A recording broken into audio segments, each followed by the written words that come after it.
கோயம்புத்தூருக்கு வந்தது கருடன் படத்துக்காக ப்ரொமோஷனுக்காக வந்திருக்கேன்.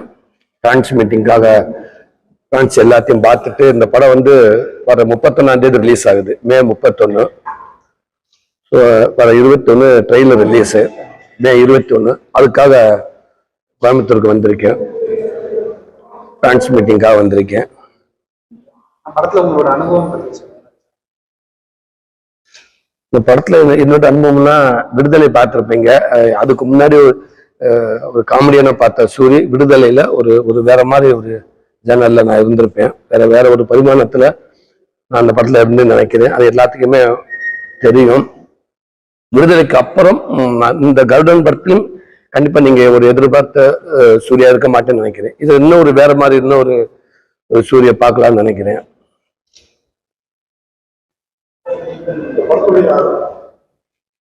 தொடர்ந்து ஒரு அடுத்த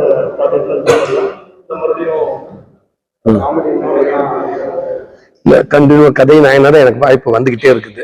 காமெடிக்கான வாய்ப்பு வரல, கதை நாயனாதான் வருது. அதனால அதுல பெட்டரான கதையா, எனக்கு ஏத்த கதையா நான் கேட்டு வரலாண்டு இருக்கேன், பண்ணிட்டு இருக்கேன். இது வந்து டாக்டர் துரை செந்தில்குமார் சார், எல்லாம் தெரியும் உங்களுக்கு. காக்கி சட்டை, எதிர்நீச்சல், பட்டாசு கொடி, 4 படம் பண்ண ஒரு இயக்குனர் Durai Senthilkumar sir. Vetrimaaran sir work பண்ணவர். அவர் படத்தை நடிச்சிருக்கு. சசிகுமார்னு ஒரு முக்கியமான ஒரு ரோல் பண்றாரு, ஒரு பெரிய ஹீரோ. இந்த கதைக்கு அந்த ரோல் அவர் பண்ண சரியா இருக்கும்னு தோணுச்சு. அதுக்காக சசிகிட்ட கேட்டோம். அவரு யோசிக்காம எஸ் சொல்லிட்டாரு, கண்டிப்பா நான் பண்றேன் அப்படின்ட்டாரு. கதையை கேட்டு அவர் பண்றாரு. அப்புறம் சமுத்திரகனி ஒரு பெரிய ரோல் பண்றாங்க. அப்புறம் உன்னி முகுந்தன் கேரளாவில் மாலிங்கபுரம் ஒரு படம் வந்து ஒரு பெரிய ஒரு வெற்றியை கொடுத்தாங்க, பெரிய கலெக்ஷன் ஆச்சு. அந்த ஹீரோ இந்த படத்தை அவரு ஒரு முக்கியமான ரோல் பண்றாரு. அப்புறம் மைன் கோபி பண்றாரு, ஸ்வேதா நாயர், இன்னும் நிறைய பேர் பண்றாங்க. இந்த 1947 நடிச்ச அந்த பொண்ணு ரேவதி சர்மா, அந்த பொண்ணு நடிச்சிருக்காங்க. டாக்டர் உதயகுமார் சார் நடிச்சிருக்காங்க. சார்ஜ், இப்படி ஒரு பெரிய பட்டாளமே இருக்குது. மியூசிக்குமே சாரி மெயினா யுவன் சங்கர் ராஜா மியூசிக் பண்ணியிருக்காரு, ஆர்தர் வில்சன் கேமராமேன்.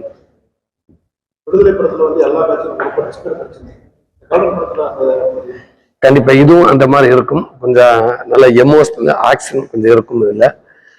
ஆமா, அதுல வேற மாதிரி ஒரு கொஞ்சம் கஷ்டப்பட்டு, இதுல கொஞ்சம் வேற மாதிரி.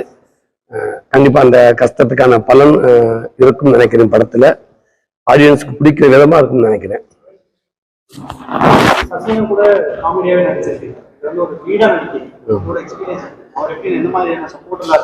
இல்ல, நான் பெரிய சப்போர்ட். அவர் ஃபர்ஸ்ட் அவர் படத்துக்கு எஸ் சொன்னதே ஒரு பெரிய சப்போர்ட் தான். இந்த படம் அவர் உள்ள வந்ததுக்கு அப்புறம் இந்த படத்துக்கு அவர் இருந்தா நாங்க எது நல்லா இருக்கும்னு நினைச்சோமோ அது டபுள் மடங்கா தெரிஞ்சு. அந்த பாசிட்டிவ் அவர் வந்த முதல் நாள் அந்த படத்துக்கான அவ்வளவு பாசிட்டிவா இருந்துச்சு. மற்றபடி எனக்கு அவர் கூட நடிக்கிறப்ப எனக்கு எப்பயும் போல இந்த சசியனும் கூட இருக்கிற மாதிரி தான் இருந்துச்சு. எங்க ஷூட்டிங் ஸ்பாட்ல அவர் வந்த மாதிரி எனக்கு தெரியல, நான் அவர் கூட இருந்த மாதிரி எனக்கு ஃபீல் ஆச்சு.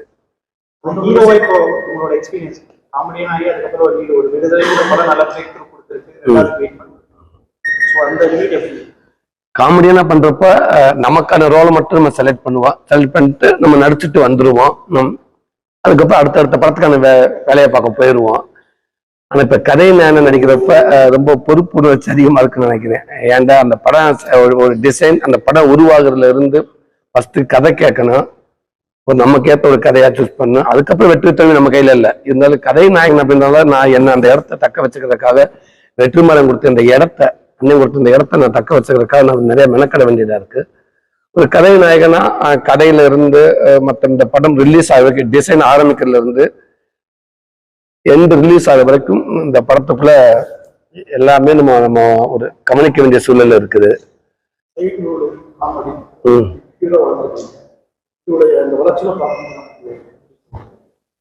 இது எதிர்பார்க்கவே இல்லை.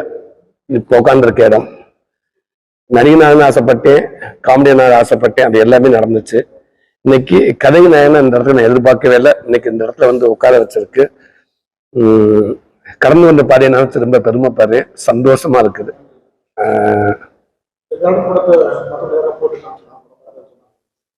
இந்த படம் முழுசா முடியலை. இந்த படம் லாஸ்ட் படம் முடி வச்சு காப்பி ரெடியாக போகுது. ஆமா, 21 ட்ரெய்லர் வருது. வேற யாரும் வெற்றியண்ணன் பார்த்தாங்க படத்தை. வெற்றிமாறன் பார்த்துட்டு ரொம்ப சூப்பரா இருக்குன்னு சொல்லியிருக்காங்க. இன்னொரு எனக்கு அடுத்து ஒரு விடுதலை மாதிரி அமையும்னு சொல்லியிருக்காரு. படத்தை சூஸ் பண்ண காரணம் கதையோட கதை இல்ல, இந்த படத்தை நான் சூஸ் பண்ண காரணம் வந்து ஃபர்ஸ்ட் டைரக்டர் சூஸ் பண்ணி அவங்க இந்த கதையை சூஸ் பண்ணாங்க. அவ்வளவுதான். நான் டைரக்டர் சுரேஷன் விட நான் தான் அப்ப ஆசைப்பட்டு அவர் வேணும்னு ஆசைப்பட்டோம். ஏன்டா நான் வெற்றிமாறன் சார்ட்டு நெக்ஸ்ட் ஸ்ட்ரைட் அப்படியே நான் வெளியில வரப்போ ஒரு ஹீரோவாக எல்லாரும் கண்ணுக்கு தெரியும். அப்போ இன்னொரு டைரக்டர் வர்றப்ப எனக்கு ஒரு ஓப்பனிங் சாங்கு, அப்படி ஒரு என்ட்ரி, கால் வச்சோன்னு தூசி பறக்குது, மாஸ் என்ட்ரி அப்படி வச்சுட்டாங்கன்னு வச்சுக்கோங்களேன். அது போச்சு. அப்போ திருப்பி ஊரை பக்கம் வண்டியை விடணும். ஆமா, அதெல்லாம் இருந்துடக்கூடாது. நம்ம ஒரு கேரக்டராகவே வரணும்னு ஆசைப்பட்டு ரெண்டாவது துரை செந்தில்குமார் சார் ஒரு 4 படம் பண்ண இயக்குனர். விடுதலை படத்துக்கு வெற்றிமாறன் கூட ஷூட்டிங் ஸ்பாட்ல வந்து ஒரு அசிஸ்டன்ட் மாதிரி ஒர்க் பண்ணாரு. எனக்கு அவருடைய அணுகுமுறை ரொம்ப பிடிச்சிருந்துச்சு. 4 படம் பண்ண இயக்குனர் இன்னொன்று அசிஸ்டன்ட் ஒர்க் பண்றாரு அப்படின்றப்ப எனக்கு சரி இவர்கிட்ட ஒர்க் பண்ண ஆசை. ரெண்டாவது இந்த விடுதலை படத்துல இருக்க ஃபுட்டேஜ் எல்லாமே அவர் பார்த்துட்டாரு ஃபர்ஸ்ட் செகண்ட். அப்ப என்னை எந்த மீட்டர்ல நான் இருக்கணும் அப்படின்னு அவருக்கு தெரியும். இன்னொன்னு எங்களுக்கு கூடுதல் ஒரு அட்வான்ஸ் வந்து வெற்றி சார் பார்வையிலேயே நான் இருப்பேன். எடுத்து வைக்க அவர்கிட்ட அப்பப்போ கொஞ்சம் காட்டலாம். சூரியன் இந்த மீட்டர்ல வச்சுக்க, நம்ம எவ்வளவுக்கு நடிக்கணும், நம்ம எவ்வளவுக்கு அழுகணும், எவ்வளவுக்கு ஓடணும், இது எல்லாமே ஒரு மீட்டர் தெரியவங்களுக்கு. ஸோ அப்போ ஒரு 2 படத்துக்கு அவங்க கூட இருந்துட்டோம்னா நல்லா இருக்கும் அப்படின்னு என்னோட இது நான் யோசிச்சது இது. சரி, நான் காப்பாற்றிக்கிறதுக்காக. ஸோ அப்படித்தான் விடுதலைக்குள்ள போனேன். இப்ப இருக்கிற பிரபலங்கள்ல வந்து நிறைய பேர் காமெடி இருந்ததுனால படம் நிறைய பேர் உதாரணத்துக்கு சிவகார்த்திகேயன் அந்த ரோல் எல்லாமே நல்லா டஃபா இருந்தது. நீங்க இருந்ததுனால லீடு நல்லா இருந்தது. ஸ்டாலின் வரைக்குமே நல்ல லீடு இருந்தது. இப்ப அந்த இடத்துல ஃபீல் பண்ண யாரும் ரொம்ப சித்திரத்துக்கு அப்புறம் சூரியன் அந்த இடத்துல இப்போ ஒரு எம்டி அந்த மாதிரி இல்ல, சினிமா எப்பயுமே ஒரு எம்டின்ற இடம் தனியா இருக்க போறதே கிடையாது. அதுக்கான அந்தந்த இடத்துக்கான ஆட்கள் வந்துகிட்டே தான் இருப்பாங்க. கண்டிப்பா சினிமா அந்த இடத்துக்கு ஒரு ஆள் அது சூஸ் பண்ணிடும். அது விட அது மற்றவங்க கரெக்டா 100% அவங்களே தான் இருக்குது. அவங்கள்ட்ட அவங்களோட அதிகமா இருக்கலாம், இல்ல அவங்களோட வேற ஒரு பரிமாணத்துல அந்த இடத்துல வந்து ஒருத்தங்க ஃபீல் பண்ணுவாங்க. ஸோ சினிமால எந்த இடம் யாருக்காகவும் இல்லை, எந்த இடமும் காலியாக இருக்கிறதும் கிடையாது. என் கதைக்கு எந்த காமெடியா இருக்கு எல்லா காமெடியும் நான் யூஸ் பண்ணுவேன். அதுதான் இப்ப என்னைய வந்து எல்லாத்துக்கும் எந்த இருக்கு கதைக்கு நான் இருந்த நல்லா இருக்கும், எந்த ஹீரோக்கு நான் ஆப்டா நல்லா இருக்குன்னு நினைக்கிறாங்களோ அதே மாதிரி என்னோட கதைக்கு நான் அப்படித்தான் நினைப்பேன். யாரும் கூப்பிடலையே, யாரும் கூப்பிடல. கதை நான் தான் கூப்பிடுறாங்க. ஓகே, பார்ப்போம்.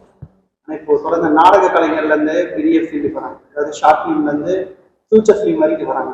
அந்த கலைஞர்கள் வந்து ஒரு கட்டத்துக்கு மேல ஒரு படம் இது இல்லைன்னா தொடர்ந்து இந்த மெடிக்கல் அஃபென்ஸ்ல இருக்காங்க. நிறைய பேர் இறந்துருக்காங்க, ரீசெண்டா இறந்துருக்காங்க. அதோட கான்ட்ரவர்சி நடக்குது. அதாவது பெரிய எங்க கூட நடிச்ச நடிகர்கள் வந்து யாரும் எங்களை சப்போர்ட் பண்றது இல்லை, பினான்சியலா எங்களுக்கு ஹெல்ப் பண்றது இல்லைன்னு முக்கியமா காமெடி நடிகர்களுக்கான பிரச்சனைகள் அது இல்ல. கஷ்டங்கள் எல்லாத்துக்கும் இருக்கத்தான் செய்யும். அதனால யாரும் சப்போர்ட் பண்ண மாட்டாங்க அப்படி இல்லை. விருப்பப்படுறவங்க சப்போர்ட் பண்ணதான் செய்வாங்க.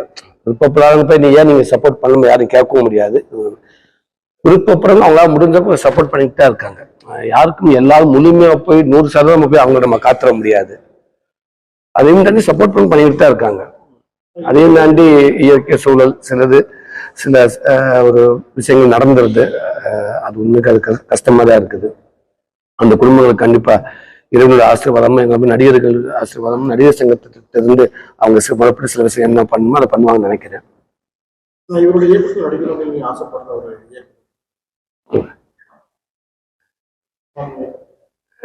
கண்டிப்பா சசிகுமார் எப்போ கூட நடிக்க போயிருவேன். அது ரெடியா இருக்கேன். அதுல எந்த ஒரு ஆச்சரியமே இல்லை. மற்றபடி எல்லா இயக்குனர் யாரு கூப்பிட்டாலும் கண்டிப்பா நடிக்க ரெடியா இருக்கு. இந்த இயக்குனர்னு சொல்ல முடியாது. ஏன்டா இன்னைக்கு பெரிய இயக்குனர் பிள்ளைங்க இன்னைக்கு ஒரு புது இயக்குனர் கூட இன்னைக்கு உலகமே திரும்பி பார்க்குற அளவுக்கு பண்றாங்க.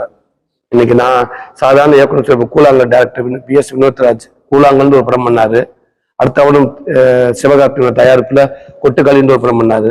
அவர் சின்ன டேரக்டர் நினைக்கலாம், ஆனா உலகம் பூரா என்னைய கொண்டு போயிட்டாரு. இன்னைக்கு எத்தனை படங்கள் பண்ணேன். இன்னைக்கு அந்த விடுதலை மட்டும்தான் என்னை நெதர்லாந்து வெளிநாட்டு கொண்டு போச்சு.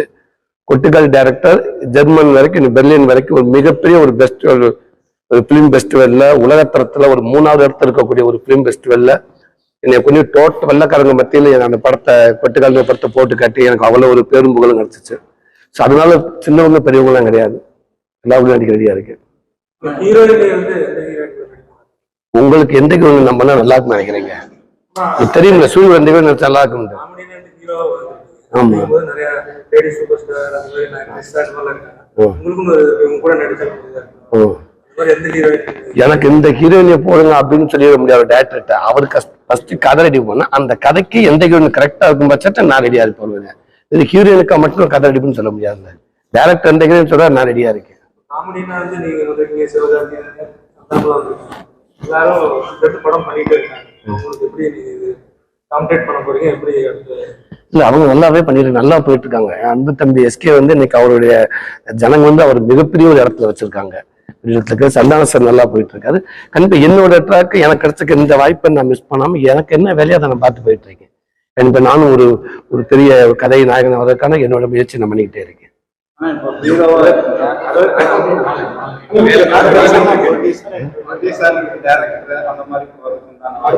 புரியுதுங்க.